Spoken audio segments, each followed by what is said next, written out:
আওয়ামী লীগ সরকারের সাথে IMF এর এই প্রোগ্রামটা নেওয়া হয়েছে। এখানে অনেক ধরনের শর্ত ওখানে দেওয়া আছে, এর মধ্যে অনেকগুলো শর্ত তো আমাদের কাছে গ্রহণযোগ্য নাও হতে পারে, তাই না?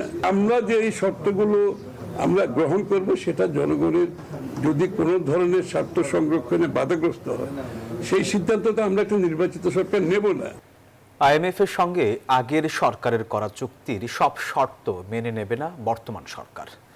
জনস্বার্থের বাইরে গিয়ে নেওয়া হবে না কোনো ঋণও। বিশ্বব্যাংক IMF এর বৈঠক নিয়ে সচিবালয়ে এসব কথাই বলেন অর্থমন্ত্রী। তিনি জানান, IMF এর চাপে জ্বালানি তেলের দাম বাড়ানো হয়নি, বৈশ্বিক পরিস্থিতি বিবেচনায় নেওয়া হয়েছে এমন সিদ্ধান্ত।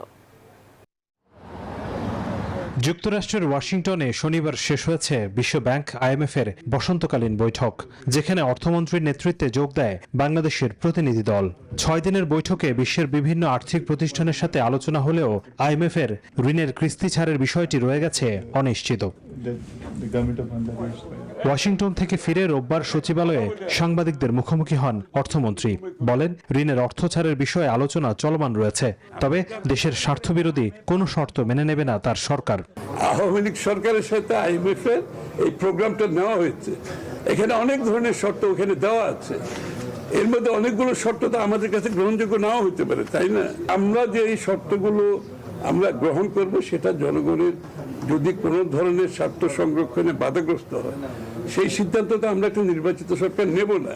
এ সময় জ্বালানি তেলের দাম বৃদ্ধি প্রসঙ্গে এক প্রশ্নের উত্তরে অর্থমন্ত্রী বলেন, বৈশ্বিক দাম বৃদ্ধির চাপ সামাল দিতে এমন সিদ্ধান্ত সরকারের, এর সাথে IMF এর শর্তের কোনো সম্পর্ক নেই। IMF এর সাথে দাম বাড়ানোর কোনো সম্পর্ক নেই। আমি পরিষ্কার ভাষায় বলছি, এইটা বরঞ্চ আমরা দামও কিন্তু বেশি বাড়াইনি।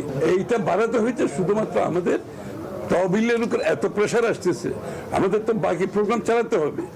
দেশের অর্থনীতি চালাতে গেলে আগামী দিনে বাজেট আসছে, তাই না? সুতরাং এটা মাথায় রেখে আমাদেরকে এই সিদ্ধান্ত নেওয়া হয়েছে, তাও খুব কম বাড়ানো হয়েছে। অর্থমন্ত্রী বলেন, জ্বালানি তেলের মূল্য বৃদ্ধিতে মূল্যস্ফীতি বাড়তে পারে, নাও বাড়তে পারে। মূল্যস্ফীতি তো বাড়তেই পারে, আবার নাও বাড়তে পারে। হোসাইন শাহাদাত, নিউজ 24, ঢাকা।